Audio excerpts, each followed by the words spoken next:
never know where life is going to take you. Some people know exactly where they want to be and go for it full throttle. Others just stumble upon it organically. And then there are those who just follow their intuition. This is a podcast about reaching your personal best through resilience, motivation, and passion. This is Mark My Words.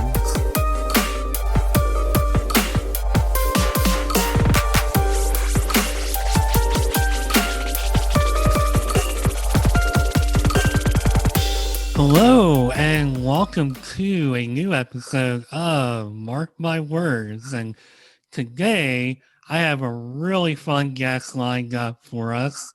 You may know him as the Awkward Career founder and owner.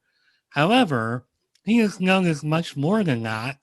He is a father, a friend, a lover, a leader, an explorer, a believer, a writer, a listener, a reader, a sharer, but most of all, Andy Vargo of Awkward Career is an author, life coach, motivational speaker, and comedian. And I know for a fact, just the fact that he left that awesome mustache on his face, we're going to have a real good time today.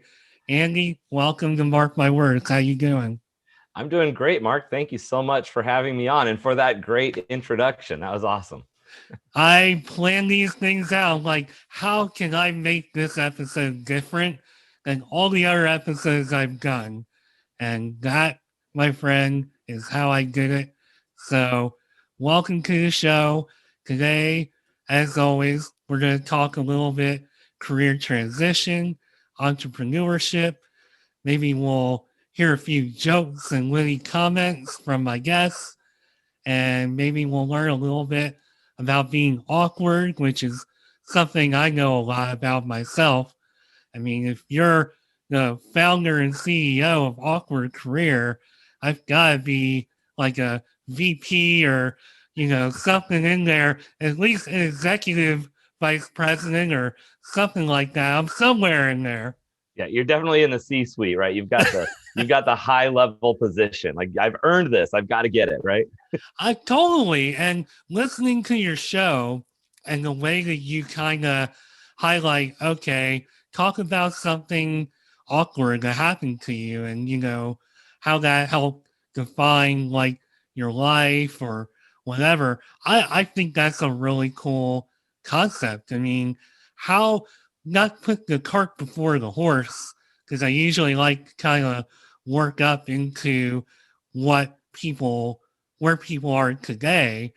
But I have to ask, what inspired you to come up with the awkward concept? Because it's such a cool, unique concept. And I feel like I should have come up with it myself, except for the fact that I think you do it a lot better. Oh, well, thanks, Mark. Originally, I I had always wanted to be an author and a speaker, and I was working on a book, which I still haven't finished writing. I've written others, but this one I haven't finished yet, and it was going to be called The Awkward Interview, and I'm still working on it. It'll be out one of these years, but it's all about those things you don't want to talk about in an interview and how to get through that moment. But when I was working on that, I decided, well, I'll go with that, and I'll make my website Awkward Career. And as I moved forward a little bit, I had a friend make a comment to me about, oh, you got to, I can't tell with your videos if you're trying to be awkward or if you're trying to be funny or serious or where you're going with it. And he said, I think you just need to kind of step into it and really own it. And so when I started my podcast, I kind of had that in the back of my head, and I started using Own Your Awkward as what I would use for my title and my tagline. And that took off way more than Awkward Career, which is what my website is. And so I just, ever since then, everything I have done has been about helping people identify how they own their awkward, how they live their best life, not just in spite of the things they're insecure about, but because of them. It's like, this is the thing that I feel awkward about, and that's what makes me awesome.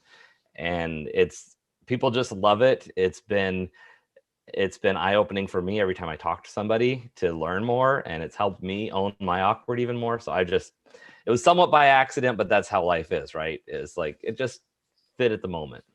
That's exactly how it is because on this show, especially this year, having all these variety of guests and people that I'm meeting for the first time, it's like some people just say, oh, well, it just kind of, I guess nobody's actually saying it fell on their lap, but it almost kind of feels like, boy, that idea just fell right on their lap. They weren't like passionate about XYZ career.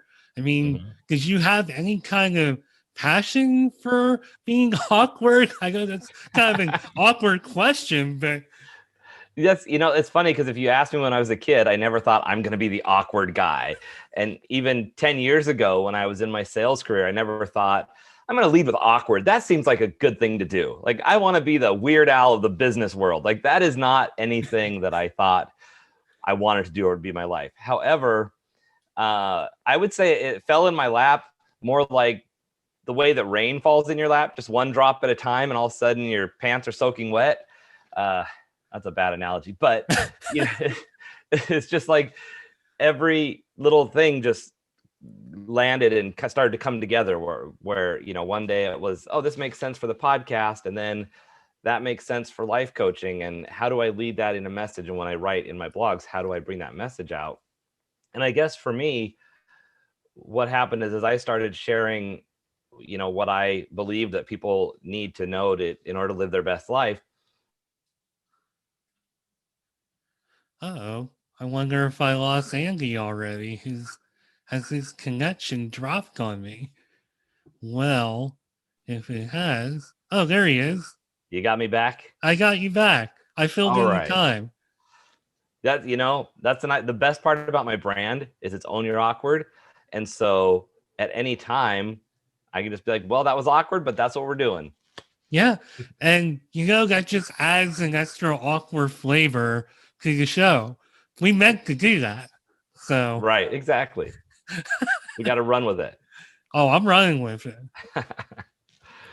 So, what I feel like in one of the episodes of your podcast that I listened to, you kind of talk about like, or somebody talked about, oh, you don't ever grow up thinking like you're aspiring to be different or awkward.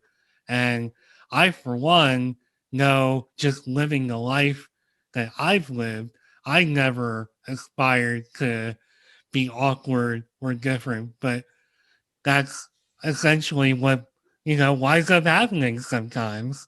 So Mhm.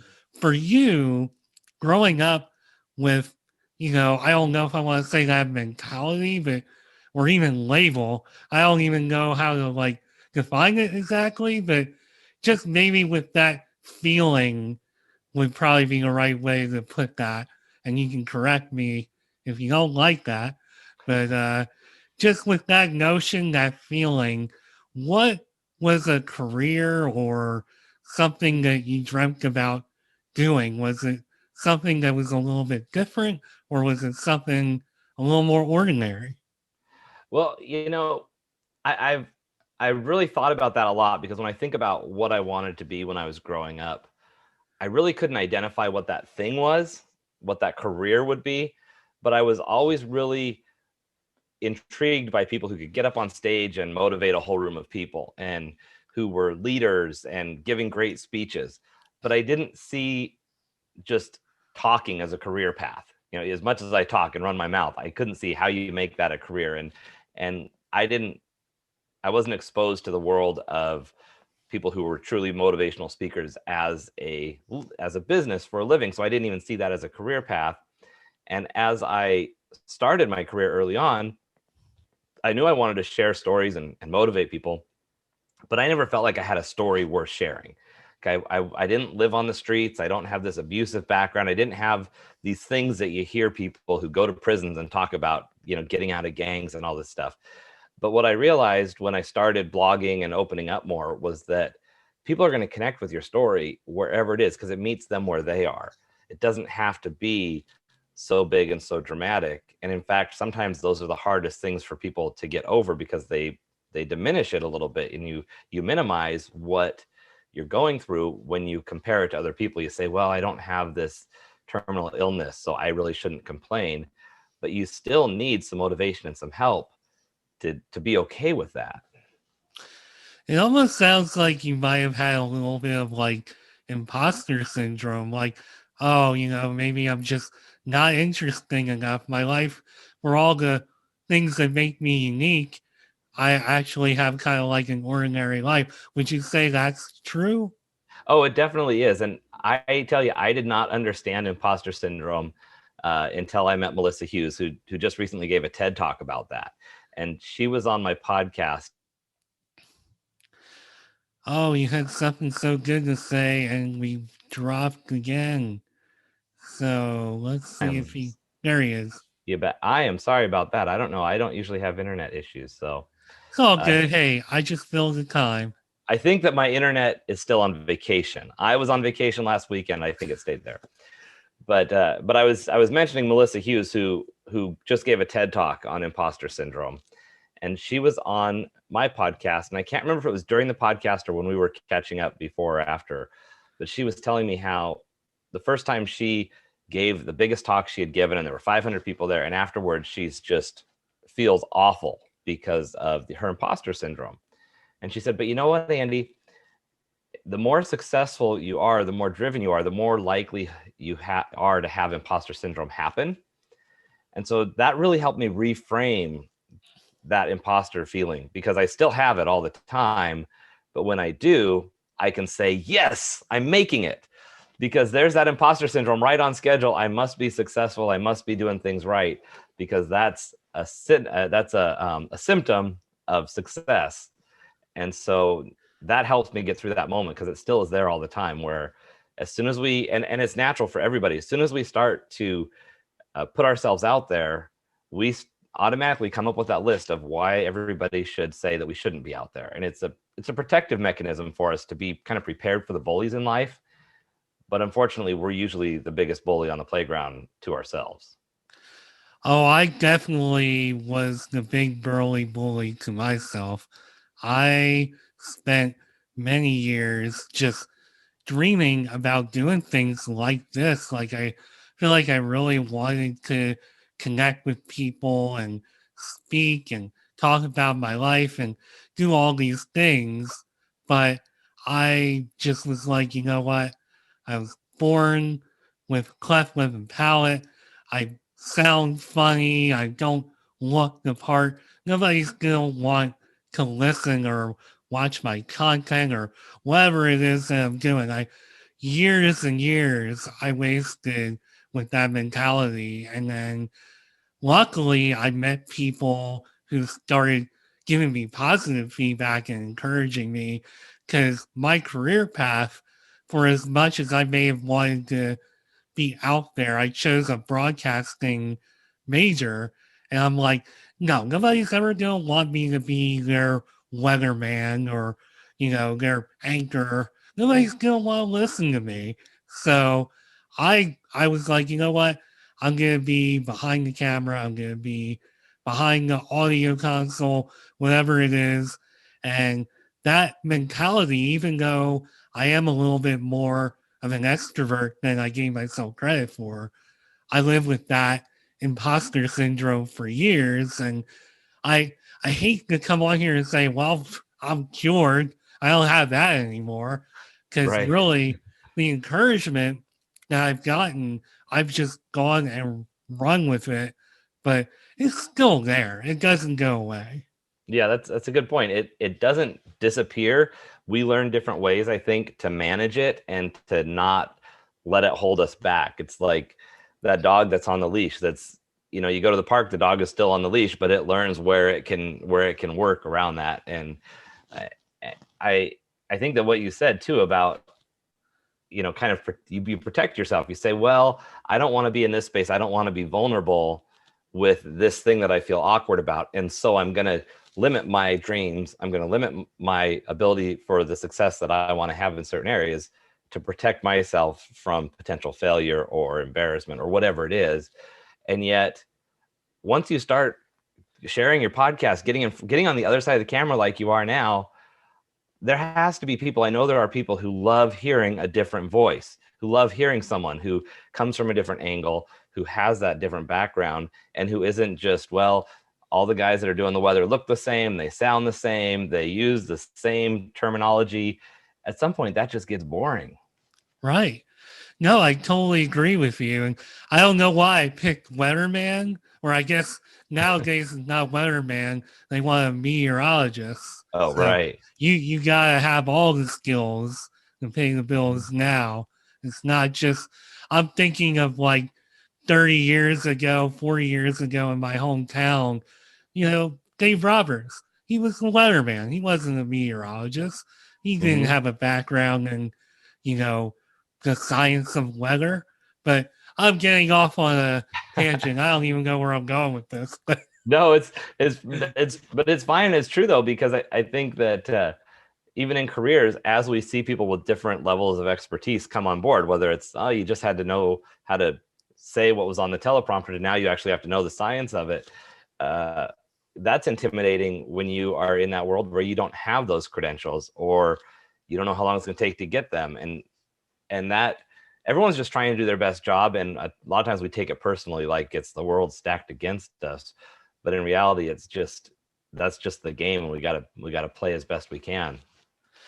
I totally agree with that. And speaking of playing the game the best you can, let's talk a little bit about your path. I love talking about other people's like path and what why they got into the field they were in. And I see that it looks like you tried out a couple different things. Like you worked as a bakery manager and you worked as a merch manager.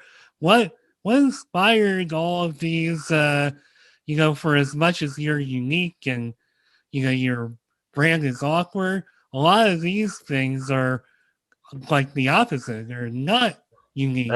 that's true. So if you're looking at my background on my LinkedIn profile and stuff like that, and you look at my job history, I started out in grocery, and then I went into the grocery, and the coffee industry was kind of overlapped, and then went into sales in the grocery and food service business, selling packaging. And all of those decisions and all of that career was simply based on security. It was just based on, okay, what's a job I can get that I can start? And I started out in grocery, and it was a lot of fun. It was great experience. I'm not knocking that at all. However, I didn't have any vision as to, if there were no boundaries, what would I go for? And so I got into that, and went as far as I could in my career. And on paper, everything looked great, and I was making good money. Was married with 3 kids. I had a house and a rental, and if you looked at my life on paper, it was great. However, when you look a little further, the marriage wasn't the best relationship. I couldn't be the best father to my kids because I wasn't being honest with myself about who I was. My career, I was unsatisfied in. I didn't feel like I was contributing the way I wanted to the world. So, when I was 40, I knew if I didn't make some changes in life, then I wasn't ever going to be happy. And if I couldn't be happy myself, I couldn't be the best father to my kids. I couldn't be the best person that I needed to bring to the world. So that, turned into getting divorced, coming out of the closet. That then led to losing my job in that industry, and having that kind of that aha moment of, what, you keep changing jobs or changing careers, and you're going from Sprite to 7 Up to Sierra Mist, and you wonder why the flavor is always the same. And at some point, it was, a lot of times when we're making changes, we try to minimize the change as much as possible for our own security. And the problem I was having was that I wasn't making a big enough change. So that's when I said, I've always wanted to be a speaker. I've always wanted to be an author. Now's the time to just make it happen and do it. And as soon as I stopped being motivated by maintaining as much security as I could in my life and really just taking that risk, that's when that awkwardness started to really come together. And it's not the way I would recommend starting a business. Don't wait to start a business till after you are out of work. start building. Oh, and he had something so good to say there. Another, there you are. All right. Well, I'm just saying I did it all wrong. I don't recommend it. However, I think that was the path I needed to go down in order to really live that awkward lifestyle and make it be as Well, beneficial. I don't necessarily think there's a right or a wrong way to get your career start. Obviously, you'd like to have some kind of a job and income, and that's basically what I'm trying to do now. I have a job that I go into. The hours are usually pretty straightforward, not a lot of change. And while I'm doing that, I'm trying to build up my brand and I'm trying to do everything the way you should, but I'm Hmm. pretty sure somewhere along the line, I should be doing something that I shouldn't be doing. I don't know what that is yet, Right. but I feel like that's the way it works a lot of the time. So you'll never question like your path that, I didn't do it the way I should have because it all worked out and it all works out for a reason usually. So Yeah. And like you're saying about all these things that you should be doing, when we're entrepreneurs, we tend to surround ourselves by other entrepreneurs, whether it's people we know, books we're reading, podcasts we're listening to. And so we're constantly hearing all these ideas about what we should be doing, what we need to be trying. And what we forget is any one thing that we do is a step forward. So we got to get out of our heads about all the other things. Write them down in a book somewhere so you have the idea for when you need more activity. But we can't beat ourselves up when you're working a 9 to 5 job or maybe it's an 8 to 7 job. You're working all these hours and then you're still trying to work your hustle. You have to be okay with remembering that every day it's a step forward. I write in my notebook on my to-do list. My goal is to do one thing every day to move my business forward. Some days that's an Instagram post. Some days it's recording a podcast. Some days it's putting a big proposal together for a company. But if I can just do one thing a day to move my business forward, then I can let go of beating myself up that I didn't do X, Y, and Z, and I didn't get on the path someone else is on. that's great advice. I think I try, and I emphasize try, to live by the same code where I try to do something every day to kind of like push what I'm doing forward. It's Mm-hmm. a lot easier said than done when you have a 9 to 5 job. And like last week, I had a bizarre day that just totally sapped the energy out of me. And it's tough, but Mm-hmm. in order to move forward with what your passion is and what your goals are, you almost have to just be like, all right, I know you're tired, but do something. Click post on this Right. picture and you did something. Yeah. So I love that attitude from you. And also I would also add that some days we have to remember that resting and recharging is an action that is a step forward, and giving yourself permission to say, you know what, today I need to get my mental space in the right place, and I need to take that time today so that tomorrow I can take a bigger step forward. And that is very good advice too, because I'll tell you this podcast. So I posted in the group that we wound up meeting in back in January. It was January 6th, I think. And we are now doing this episode in June 1st. Mhm. And that tells you just how much I've been spacing everything out. Because if I would have gotten, I don't know how many, it was a lot of responses. If I would have just lumped all that in to like a 2 or 3 week period, I mean, that would have been absolutely horrible. I would probably still be sleeping. Like it Right. was just that's just way too much. So in the spirit of what you're saying, I totally believe in pacing yourself, getting the rest that you need, because that's very important too. Yeah, definitely. And I remember the first couple times I started actually putting it on my to-do list, I would just put rest, because I knew what I used to do was I would be the guy that would push hard without stopping, without taking a break. And then I would hit a wall and my break would be 2 weeks. And I'm just like, I'm not getting anything done. And then I would have to like get back up and start going again. And then I felt like I was pulling everything together. So now I'm a little bit more aware. I have some work to do, but I'm a little bit better about saying, okay, this week on Wednesday, I'm going to take 4 hours to just kind of rest, relax, go for a hike. And then maybe, Sunday morning, I have some time set aside, and just setting aside those pockets of time to keep my batteries charged as I go. So you said a lot about the fork in the road of your life, and to a degree, it sounded a lot like something I went through about 4 or 5 years ago. I was given the opportunity to take a buyout package from a company I was with for 10 years. I decided to take it, but then I kind of figured out, okay, I'm not able to get a job on the level that I had before. I'm contracting, and everybody wants me for my technical skills. They don't want me necessarily as a manager. I don't know why, because I was fantastic, but I digress. Mm-hmm. I basically, over that course of time, I felt like, I really want to do something that fulfills me a little bit more. And that's when this journey for me started to come together. And I feel like little by little, piece by piece, as I put content out, I had a blog, and then I started meeting people who encouraged me. I started a podcast. I started posting video content, and et cetera, et cetera. The confidence just grew and grew and grew and grew. How did you go from, okay, I'm not necessarily living the life I think I should be. I'm getting real with myself. I'm going to build myself up to where I think I should be and what I want to be and what I want to do.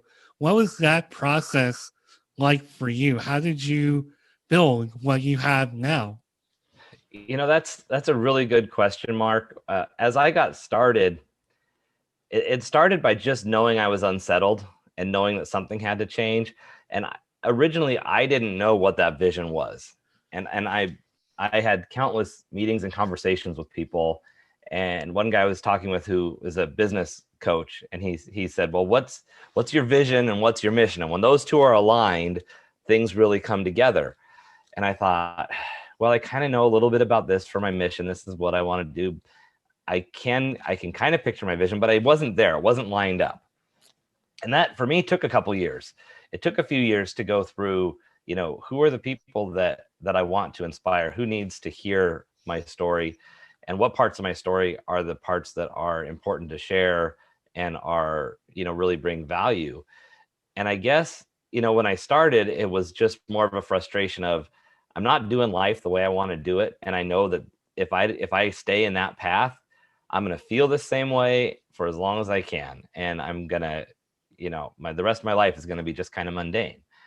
And I remember after I got divorced and I was trying to bring my business together, and I was doing anything from yard work to Uber and Lyft driving to pay the bills and get by. And I remember a moment where I was explaining to somebody that when I was in middle school, I had more expendable income than I had at that point in my life, because I was making a few $100 a week or a month, depending on the week. And I also didn't have any bills yet. I didn't have a car payment. I didn't have to pay for insurance or gas or anything. So I had all this money because I'm mowing lawns and all sorts of stuff. And I remember thinking, I had more money then than I do now, but I was happier than ever because I was pursuing something that I knew was the right thing. And it just sort of started to come together. I guess when you see that, like you had that fork in the road where why aren't people giving me credit for how good I was as a manager? And we forget that people don't see all the sides of us that we don't project. And if we do even put it out there, then they're taking our word for it. And that's hard to bring people across to. And so at some point you have to kind of walk away from putting your happiness in your life in someone else's hands, where it's like, well, you know what, they might not believe in what I'm doing, but I'm still going to put a podcast out there. I'm still going to get this out in the world. And the people that believe me and that support me and that want to hear it will listen, and that's who needs to. That's who I need to have around anyway. I totally agree. And one thing I really that really resonated with me as you were talking is you became happier as you dug into all of this and yourself and just really, discovering you and being the real, true, authentic you. And I feel like for me, I kind of went through the same thing, except just over more of like a 10-year period. I had a period where I was like, okay, I need to change like the type of people that I'm surrounded by and really kind of like reinvent who I am and what my life is. And the past 10 years or so of my life of just, transforming and saying, okay, I am going to try being a speaker. I am going to try to write. I am going to put the right people in my life. I've never been happier. And I think sometimes people don't always understand that and maybe I'm wrong, maybe it's not for everybody, but I feel like the more authentic and the more honest I've been with myself, the happier I've been. Like the more honest life I've lived, the better life has been. Oh, definitely. I will tell you that since I was able to be myself, since I, came out, and it's not just about coming out of the closet, but that was the thing that held me back, was not being comfortable being myself. And it was in more ways than just the one thing, because it was a lack of confidence. And I would go to work reading self-help books. When I would show up, I would think things like, okay, I need to dress a certain way because that's how leaders dress. I need to address things a certain way. What happened was, as I realized how much energy I was spending on kind of faking it or trying to be someone else. I wasn't trying to be fake, but I was trying to make myself the person that I thought I needed to be. So it wasn't authentic. And what I like to remind people is, how much of your energy is that taking up? Is it taking 30% or 50% or 60% of your energy to live a certain way and remember how you're supposed to act and be all the time? Well, that's 30 to 60% of your energy that's coming away from you living your best life and being successful. And I would rather, now that I figured it out, it's easy to say, but I would rather spend 100% of my energy on doing the things that I want to be, being with the people I want to be, and pursuing growing my business and my own success. And I don't just say success meaning, for me, a successful life isn't just wealth and fame and living by the ocean. It's happiness and spending time with family and friends and having that ability and that freedom to do so. So whatever you define a successful, happy life as, that's what I'm talking about. But giving up on faking it, like you said, as soon as you can do that, it's so freeing. And you don't even, it sounds like, I feel like I'm preaching some made up religion that when I say it, because I'm so excited about it, but it's just one of those things you have to experience to really understand completely. Yeah, I mean, I don't know what it's like to walk in your shoes, but I think I can certainly kind of relate to an extent because I know for me, being a little more of like my quirky self or being a little more of an optimist or being very open minded about the world we're living in, it wasn't really, it was kind of frowned upon where I came from. So I feel like letting all of that go and saying, you know what, I don't even care if I have no friends or anything. This is who I want to be. This is the life I want to live. I am a little quirky. I, you know, am a little more of an optimist. I am crazy enough to put myself out there and create a podcast and Mm-hmm. do some of the things I've been doing over the past few years. And it has been totally freeing. Like I feel like the weight of the world is off my Yeah. shoulders. Well, I think a lot of times, we tell a joke and the room doesn't laugh. And unfortunately, the reaction that we usually take is that we need to find a joke that that room will appreciate instead of finding a room that will appreciate our jokes. And if we keep telling our jokes that we're true to, or living our life, we will attract those people. And pretty soon we'll be in a room of people that are laughing at our jokes. And unfortunately, what we do too often is we try to change who we are to impress everybody out there. And then you're just not happy because you're spending all this time trying to find the right joke that someone's going to laugh at. Well, speaking of telling jokes, I am curious to know, in your journey along the way, you decided that you were going to give being a comedian a shot. Tell that story a little bit and how that evolved. Well, so one of my best friends and work wife at the time, she had been encouraging me to do stand-up comedy. She kept saying, "Oh, you're funny, you should do stand-up." And I was still married at the time, which wasn't really the way our relationship was. It wasn't good for me to go try other things. It was just, stay in your box. So I never did. And I used to tell her, I'm not get on stage funny, I'm break room funny. There's a difference. I can make jokes, mimic the boss, make us laugh in that way, but I can't see myself getting on stage. Well, when it got to the point where knew I was going to start doing motivational speaking and I was going to be getting on stage in a different way, I thought I needed to challenge myself to be in front of a crowd in a position that was something other than a sales presentation, a business review, or a training. I was very comfortable speaking in front of an audience, but in a very controlled setting. And so I decided that I would sign up for stand-up comedy just to give it a try and see how I can work in a room that's in a different way than being in a corporate environment. And what happened was I got on stage that first time, and I remember getting off the stage thinking, that was not horrific, but it wasn't as good as I wanted it to be. I got blinded by the lights. I couldn't see my timer on my phone. I forgot half my set, but I heard a couple laughs. So then I thought, if I don't sign up again right away, I will never do this again. So I didn't tell any of my friends I was going to do it anymore, because I had some friends come to the first one. I thought, I'm just going to work through this on my own. So I started going a few more times and just practicing and getting more comfortable with it. But I ended up falling in love with it and absolutely just enjoying comedy so much.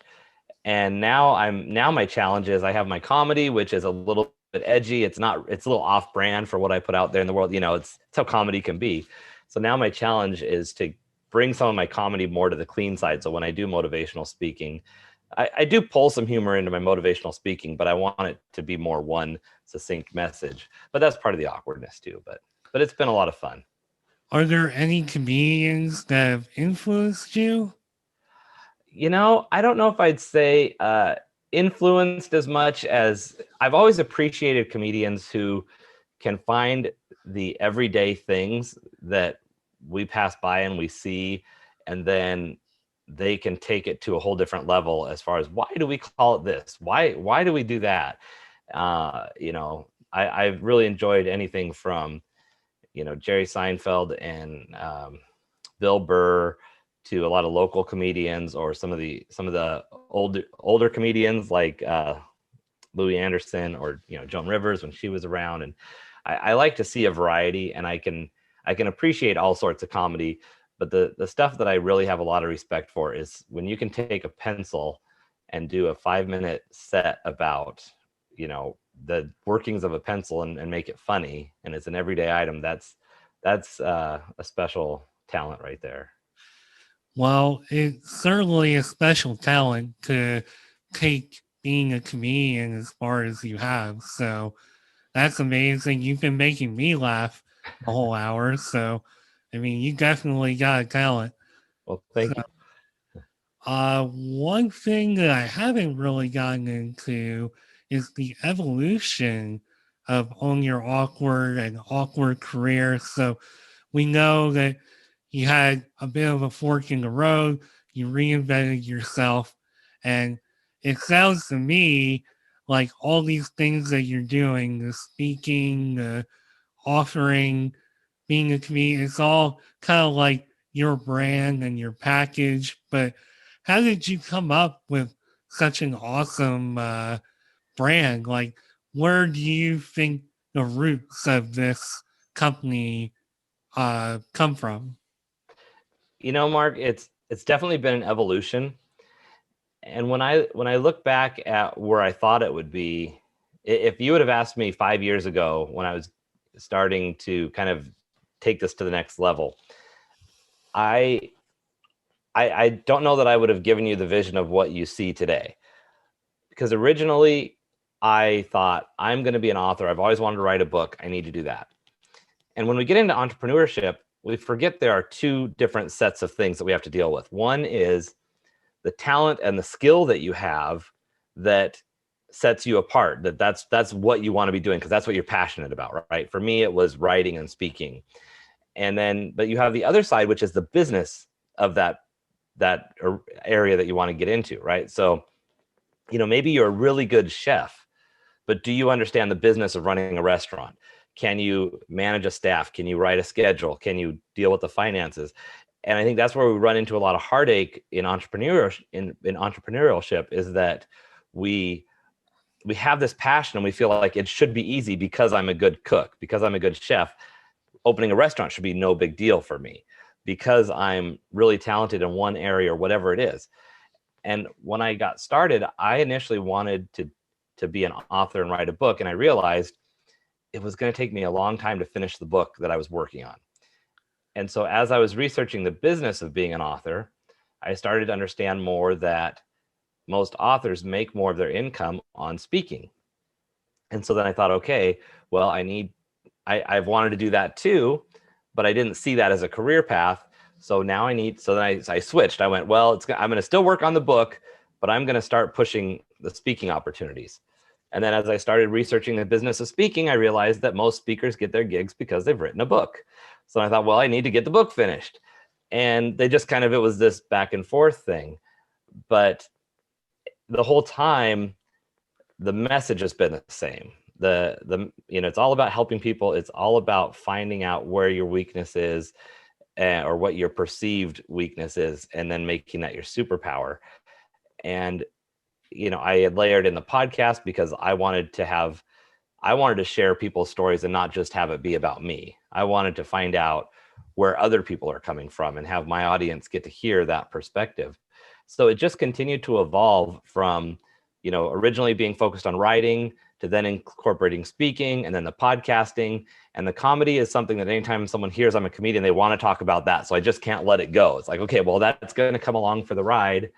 And then I added in coaching because I had people who I was helping who said, why aren't you doing this professionally? Why aren't you helping people? Because you're so good at identifying problems, thinking differently about it. So then I layered in coaching, and it got to the point where when people would ask, what do you do? I'm like, I don't know what to say. I've got all these things.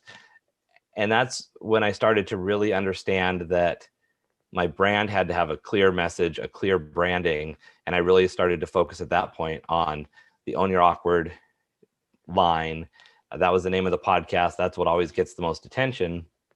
And that is really at the heart of everything that I speak and write about, is about owning that.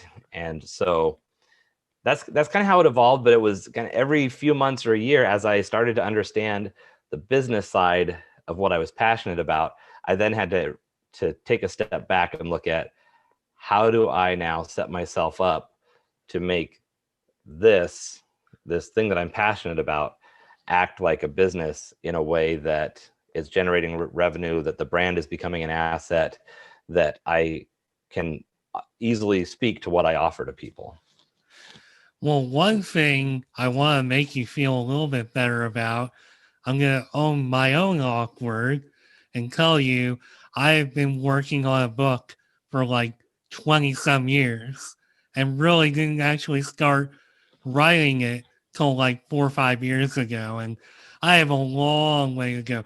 Writing a book is not an easy thing, especially when you've got like a 9 to 5 job, you're getting up at 3 in the morning and you're doing a podcast on top of all that. So I just wanted to throw that in there. Like, this is like the second or third time you've mentioned this. Feel better.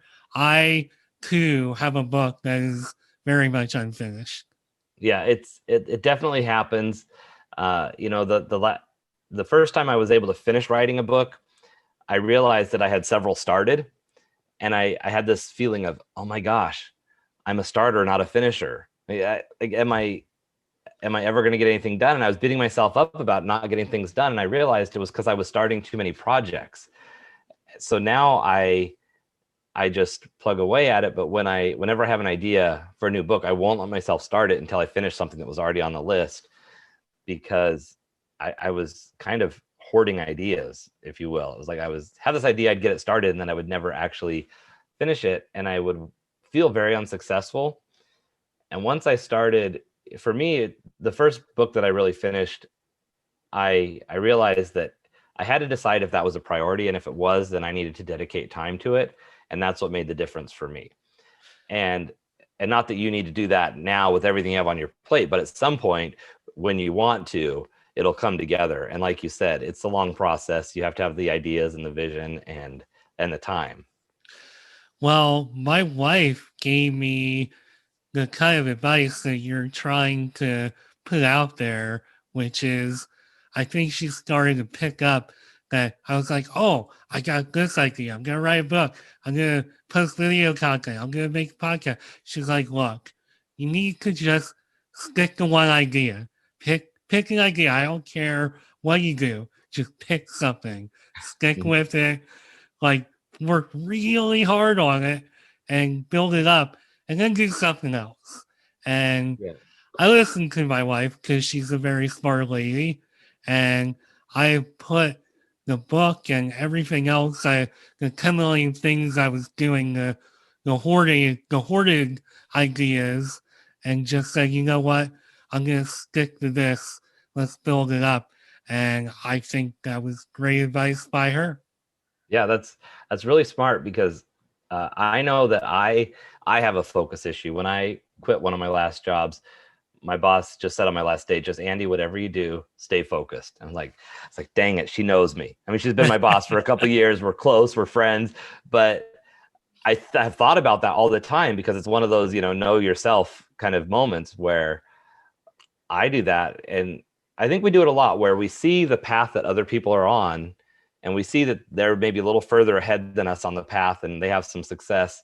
And all of a sudden we think we need to jump to their path because we must be on the wrong path.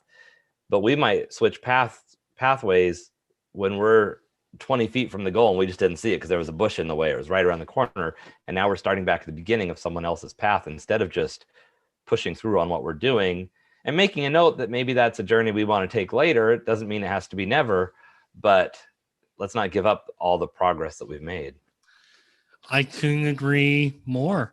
I love everything you're saying, and we are actually getting a little short on time here. So one thing I want to ask before we get into how people can contact you, I want to ask, so you've owned your awkward, you got an awkward career going. What's next for your business? Well, I'm going to be taking some things to the next level, and I'm actually planning a road trip across the country, which is going to be not until 2025, but I'm planning a year-long road trip in order to ask Americans what their awkward is all the way around the country. And so I'm actually putting in a lot of prep work right now on that. But basically, my my next steps, I just finished the book that I launched. It's Own Your Awkward Life Changes. So it's all about change and how to make the most out of change. So I've been promoting that, but I'll basically be doing everything I can to take the brand from the level it's at right now to a bigger stage, because right now I'm helping people. I love it, but I want to get more people's messages out there. I want to amplify it even more, to where it's a movement. And when you hear about it, you know what it is as a household name, because everybody's just excited to share their story. So That is a brilliant idea. I bet that will go very well. So I'm looking forward to following that part of your journey and really your whole journey. Your whole journey is amazing, inspiring, and so interesting. I love your brand. I love the thought behind it. I think it's fantastic. So I wish you all the best on all of that. And speaking of all the best, why don't you tell us how we can find you, work with you, laugh with you. How can we find Andy Vargo on social media? Perfect. Thank you, Mark. So you can find me all over social media in the internet. My handle is Awkward Career on Twitter, Facebook, Instagram, Pinterest, like all the places. You can just hit at Awkward Career. You'll find me, or just Google Andy Vargo or Own Your Awkward, and I'll pop up. And if you go to awkwardcareer.com, I'd love to have a chat with you. Just say, there's a easy link there to just have a quick discovery call, and it'll ask if you're looking for coaching or if you're just looking for networking or whatever. I'm just happy to meet people and get to know them. So. And in some cases, just look for the guy who's got the Own Your Awkward revealed like he's a superhero. So, Right. which I love. Your branding is so good. I love it. So Thank I you so feel much. like I can learn something from you. So, or at least I'm trying. No, I appreciate it. And I really loved hearing more about your story today because uh, we all have our thing. We all have that moment. And that's why we're here, is to make the world a better place in whatever way we can. And I love being part of your message. Well, I loved having you here. You're a great fit for this show all around. It was a fun almost hour, and I appreciate your time. And that is it for this episode of Mark My Words. This was Andy Vargo. Own your awkward career. If it's awkward, he's there.